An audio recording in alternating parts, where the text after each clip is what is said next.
Bom dia pessoal, tudo bem? Espero que todos estejam muito bem, assim como vossos familiares.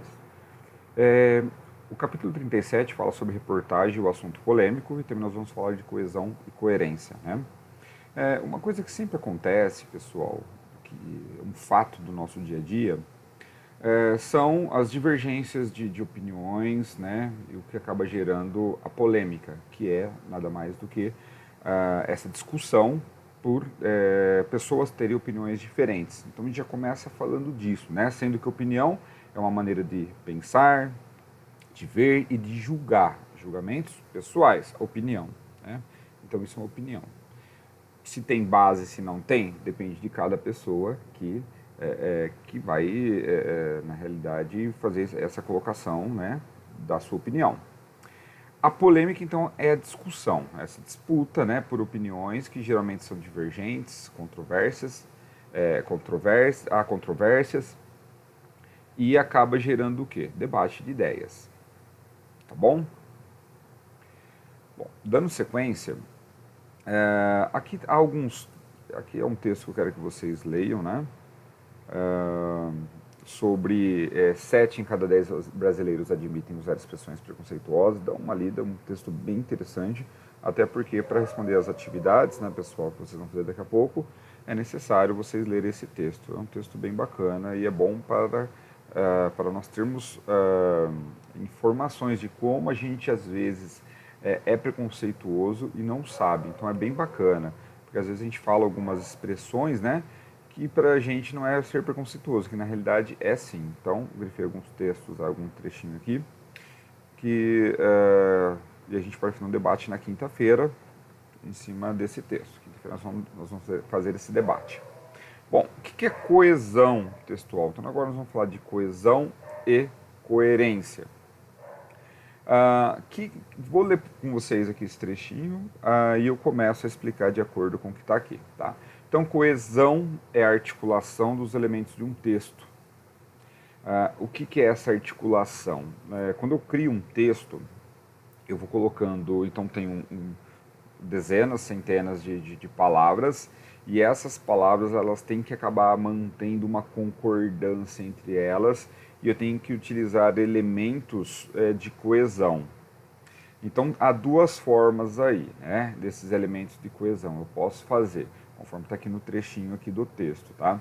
Eu posso fazer a coesão por meio de recursos lexicais, que eu vou ler daqui a pouquinho, que são esses de baixo aqui, recursos lexicais, quando eu escolho, né, uma combinação de palavras.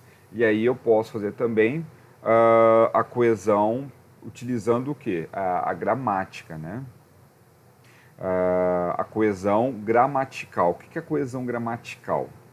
A coesão gramatical é quando eu articulo, faço a articulação entre o texto, a liga de uma palavra a outra, a liga entre parágrafos por meio do quê?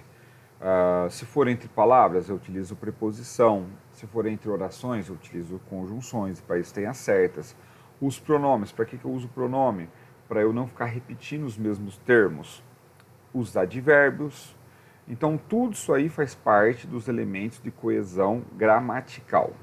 E agora vocês vão aprender algumas palavras novas que elas fazem parte o quê? Dessa articulação, dessa coesão por meio de recursos lexicais, tá? Que é a escolha e combinação das palavras. Então vamos lá. Primeiramente vamos entender o que é coerência. Coesão, então, é a articulação entre os elementos do texto, né?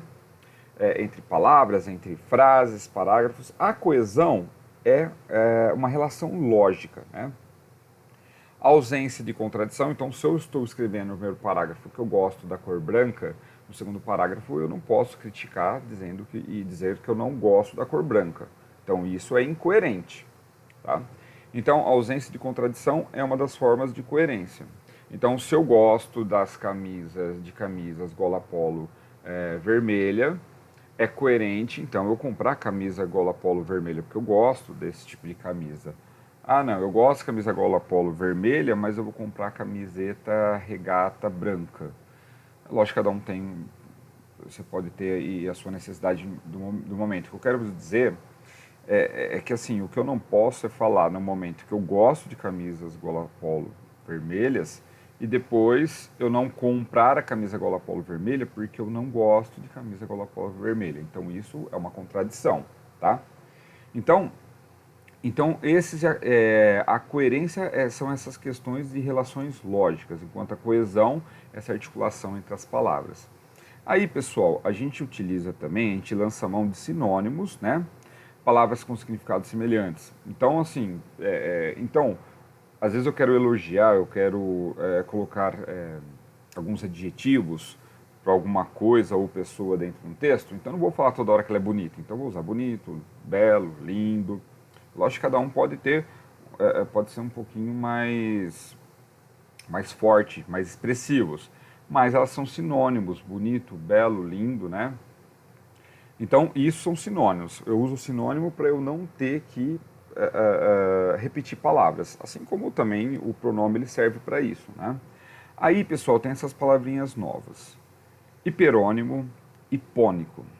Então, o que é um hiperônico? Termo mais genérico. Então, ao invés de eu falar do gato, eu posso falar, esse animal come demais. Então, é hiperônico, ou seja, eu utilizo um termo mais genérico para eu falar do gato. Tá? Então, eu utilizo o termo animal para me referir ao gato. Bom, e o hipônico, aí já é um termo mais específico. Então eu vou falar do gato, eu vou falar do felino, que ele é específico, né? Olha aqui, termos mais específicos em relação ao outro, que é seu hiperônico. Por exemplo, animal é hiperônimo de felino. Então, animal é hiperônimo de felino, certo? Agora, felino é hipônico de animal. Por quê? O felino, eu estou sendo mais específico para eu falar de um animal. Então, quando eu sou mais específico, eu utilizo hipônico, mais específico. Mas se eu for falar dos felinos, se eu me refiro aos felinos como animal, eu estou sendo mais genérico. Aí eu estou falando de hiperônimo, tá bom? Bem, pessoal, a aula de hoje é isso.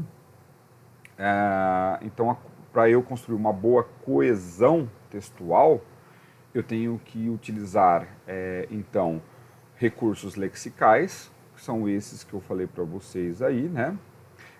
Sinônimos, hiperônimos, hipônimos, e para eu fazer uma coesão gramatical, aí eu vou utilizar, então, pronomes, advérbios, preposições, conjunções, tá bom? Um grande abraço a vocês, espero que vocês tenham entendido. Eu já passo as atividades para vocês lá no Classroom. Abraços!